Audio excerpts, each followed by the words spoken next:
Hello viewers, welcome to Newsweek South Asia, a show where we'll provide you fresh insights into South Asia's geopolitical, strategic and security situation. Let's begin the show with the headlines first. Pashtun protests expose human rights abuses under Pakistani visa rules.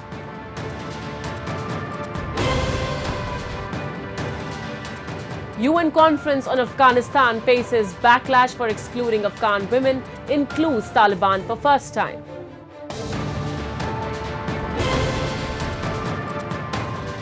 And Christians in Pakistan protest against harsh blasphemy sentence against Christian man.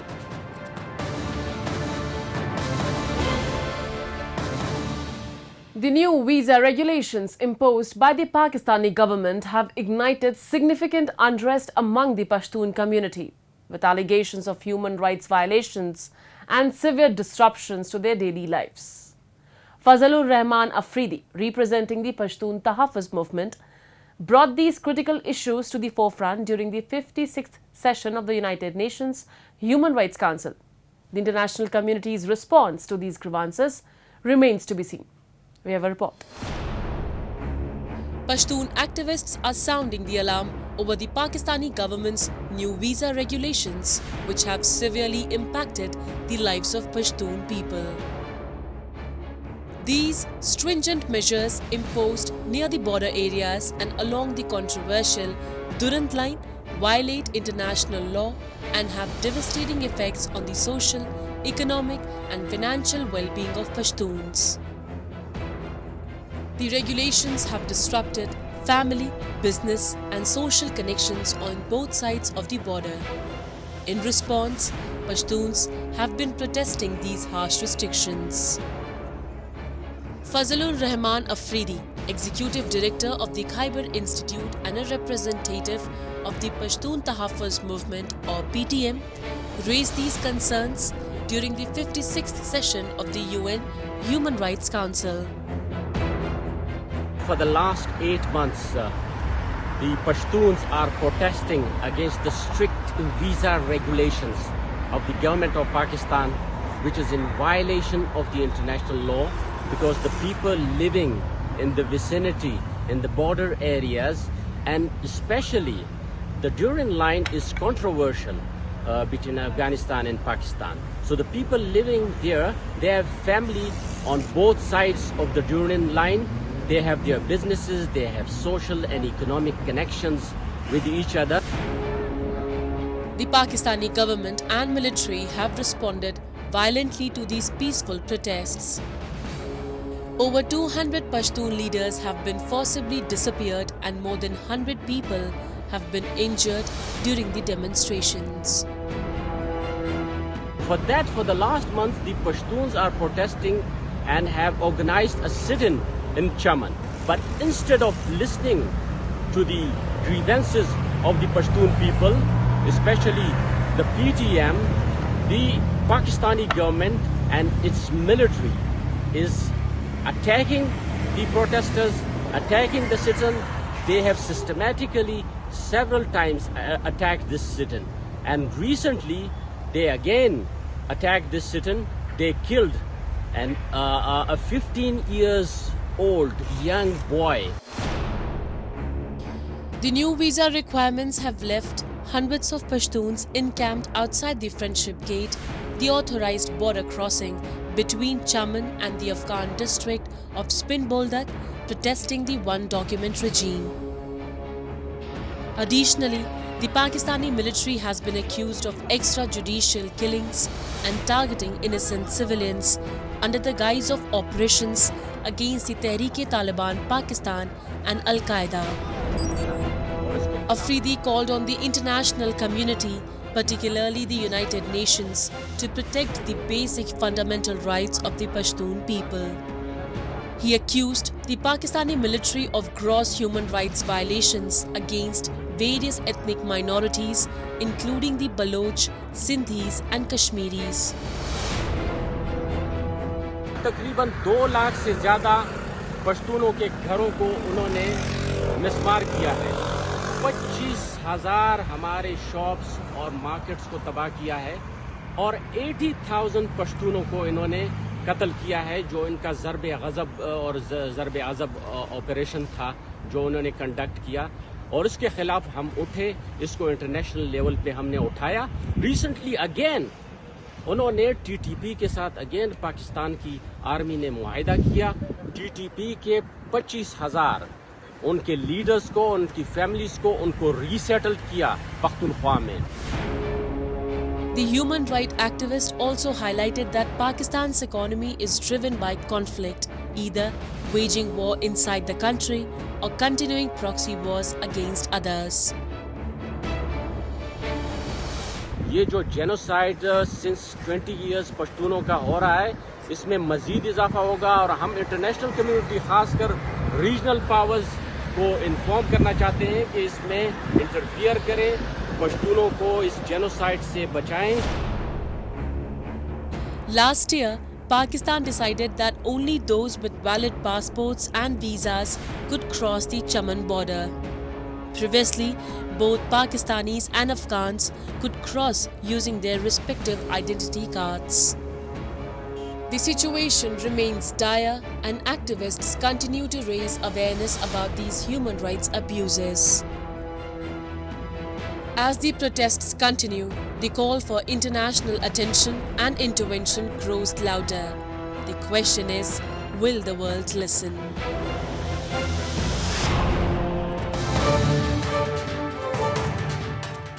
Minorities in Pakistan have been suffering due to draconian blasphemy laws, which are frequently misused to target them on false allegations. These laws, rather than protecting the vulnerable, have become tools of oppression, leading to grave consequences for religious minorities. Recently, dozens from Pakistan's Christian community rallied in the streets of Karachi against the death sentence given to a Christian man convicted of blasphemy. The protest, organized by the Christian community and civil society, highlighted ongoing tensions and the urgent need for justice and minority rights in Pakistan.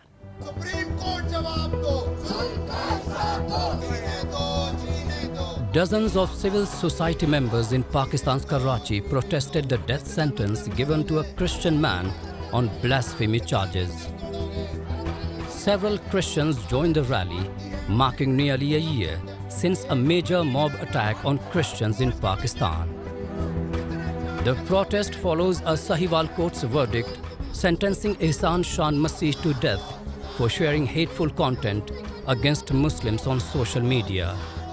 The protest, organized by the Christian community, minority rights march and civil society groups, took place outside Karachi Press Club to draw attention to the increasing persecution of religious minorities in Pakistan.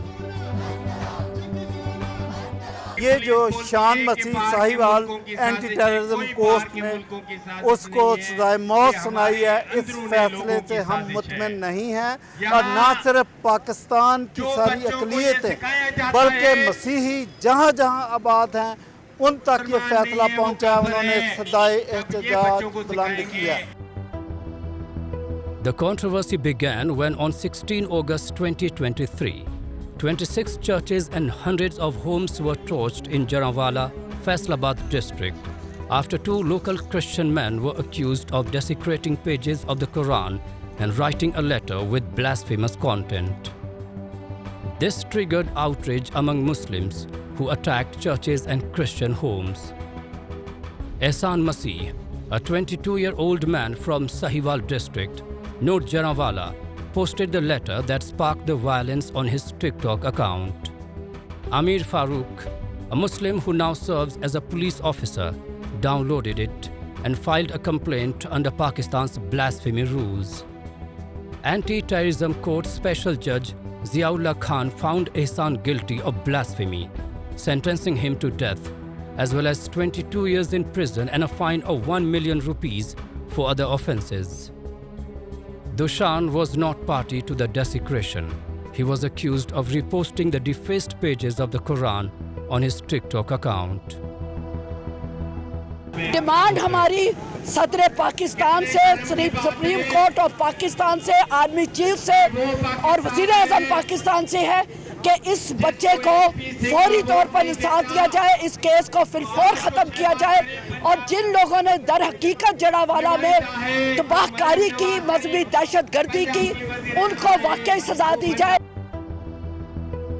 Minorities in Pakistan have been suffering due to drastic blasphemy laws, which have long been a source of controversy. With critics arguing they are often misused to settle personal scores and target minorities. The Human Rights Commission of Pakistan in its latest annual report mentioned the Jallianwala mob attack and stressed that violence in the name of religion has increasingly become the status quo in Pakistan. Moreover, in its report, HRCP has expressed concern over the potential for increased abuse following recent legislative changes that disproportionately affect minority groups such as Ahmadis, Christians, and Shia Muslims.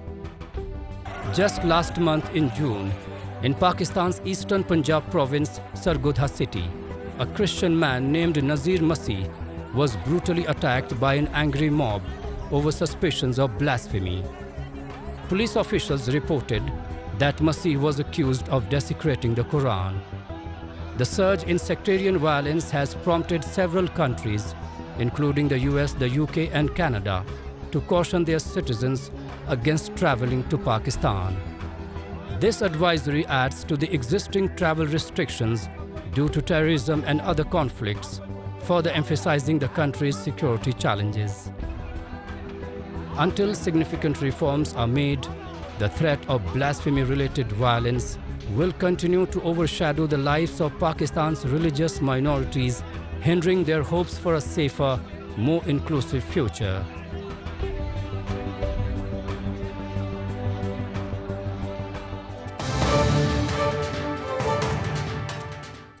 In Qatar's Doha, a pivotal United Nations conference was held to address Afghanistan's critical issues, marking the first such meeting to include the Taliban since their takeover in 2021.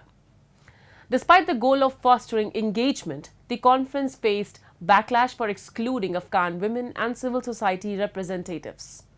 This exclusion has sparked protests and criticism, highlighting the ongoing deterioration of women's rights in Afghanistan. Our report delves into the details. In Doha, Qatar, a two-day United Nations conference was held to address Afghanistan's pressing issues. This meeting, attended by envoys from approximately 25 countries, was the third such conference in the Gulf nation, but the first to include the Taliban. Since taking power in August 2021, following the withdrawal of US-led forces after 2 decades of conflict, the Taliban has not been internationally recognized. The purpose of this meeting was to foster engagement with the Taliban without implying recognition of their government. Recognition is for member states. It is not for the United Nations. We are an international organization. We have 193 members, but it is their decision on whether they recognize a government or not ours. What we are doing is facilitating the interest of quite a number of countries in the international community who feel that engagement with Afghanistan, principled engagement, will be to the benefit of the Afghan people, its neighbors, and the international community. In May 2023, the Taliban declined to join the first Doha-hosted meeting, citing unmet demands, including the recognition of its emirate and assurances against criticism of its governance. By the second meeting in February this year, the Taliban claimed their invitation was sent too late, while the UN's chief, Antonio Guterres, pointed out the group's unacceptable conditions, such as excluding Afghan civil society members from the talks. This recent meeting aimed to advance international engagement on Afghanistan and engage the Taliban in discussions on improving the lives of millions of Afghans, particularly concerning women's rights, which have deteriorated since the Taliban returned to power. Running through all the discussions was the deep international concern from special envoys and from me about the ongoing and serious restrictions on women and girls. Afghanistan cannot return to the international fold or fully develop economically and socially if it is deprived of the contributions and potential of half its population. We also discussed the need for more inclusive governance and respect for the rights of minorities. This UN-led meeting has faced backlash from Afghan women and human rights groups for not including Afghan women in the discussions. Women from Afghanistan protested and voiced their criticism of this exclusion. UN officials conceded to the Taliban's terms to ensure their participation, which included excluding civil society representation. The agenda also omitted discussions on women's rights, a critical issue for meaningful international engagement with the extremist group. This decision by the United Nations to hold the Doha 3 meeting without an agenda item on human rights or women's rights and without Afghan women being invited as participants is a shocking decision, and it's one that will have major and long-term harmful effects. Obviously, it will affect the credibility of the United Nations on Afghanistan, the relationship between the United Nations and Afghan civil society, but it will have global implications as well. Security Council Resolution 1325, which is the resolution that says that women have a right to be full participants in all important discussions about their country's future, has been around for 25 years. It's a foundation of the international approach to women's rights. It's fundamental. You know, if women aren't at the table, then they can't protect all of their other rights. And we have always looked to the UN to uphold Resolution 1325. The UN's performance in doing that has been very imperfect, but this is really a new low and a bit of an existential crisis. Since taking power in August 2021, the Taliban has reversed the progress made over the past 2 decades regarding women's rights in the country. Currently, women and girls in Afghanistan face numerous human rights abuses systematically enforced through over 100 decrees targeting their rights to work, attend school, access healthcare, engage in political or public life, or even visit parks, restaurants, or beauty salons. Afghanistan is the only country to institutionalize such policies. Women have effectively become prisoners in their own homes, with male relatives acting as their jailers. This has resulted in a widespread mental health crisis and a humanitarian emergency. Afghanistan's economy is in free fall, and levels of poverty and food insecurity are skyrocketing as half the population is barred from contributing their skills and labor to the country's recovery.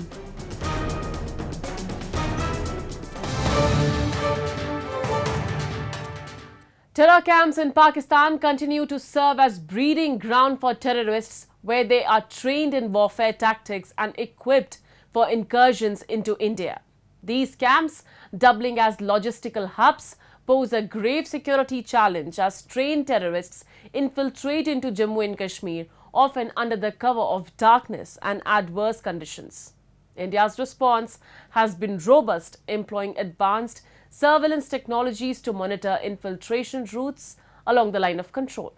A report. Terror camps in Pakistan serve as training grounds and bases for various terrorist organizations. These camps train militants in tactics such as guerrilla warfare, bomb making, and weapons handling, doubling as logistical hubs for planning and coordinating terrorist activities across the region.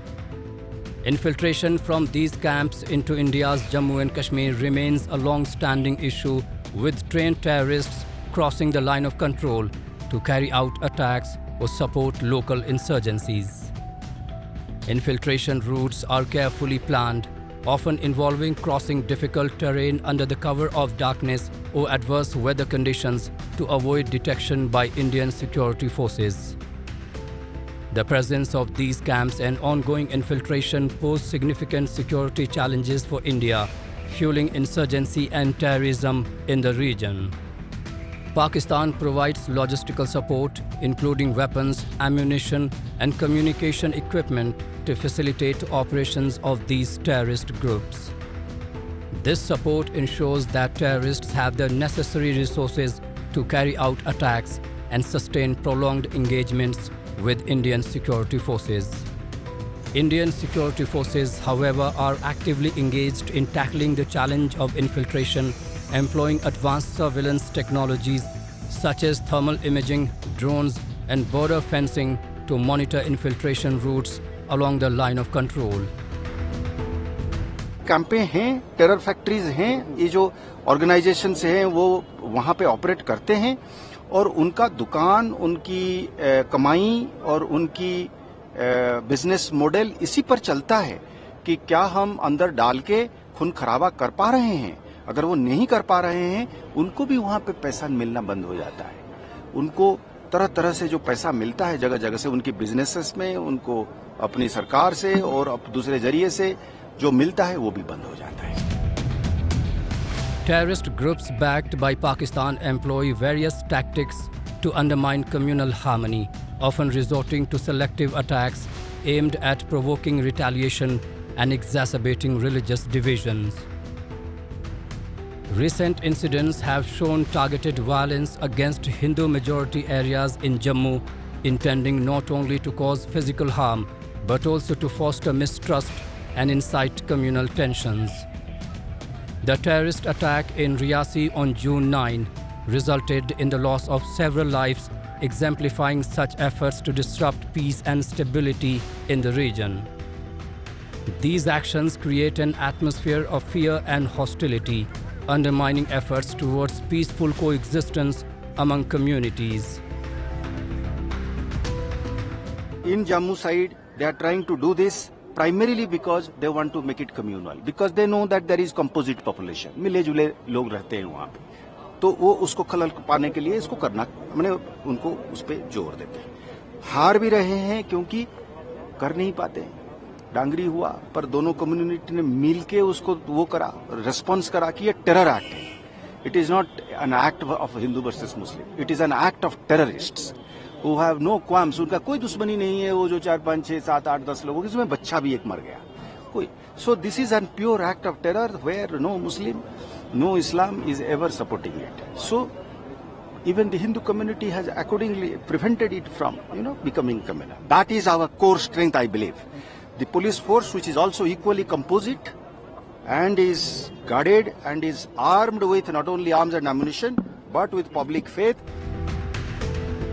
Pakistan's strategy of using infiltration as a means to achieve its objectives against India has proven futile and counterproductive, leading to significant repercussions both internally and internationally due to terrorism. Despite decades of supporting and facilitating infiltration into Kashmir, Pakistan has not succeeded in altering the status quo or achieving its political goals.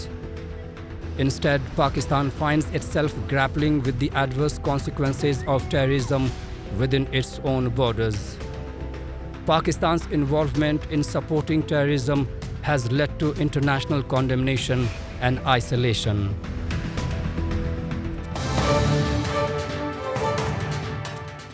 And with that, we come to the end of this edition of Newsweek South Asia. We'll be back next week with more news, views and analysis from the subcontinent. Meanwhile, do keep writing to us at nwsa@anin.com.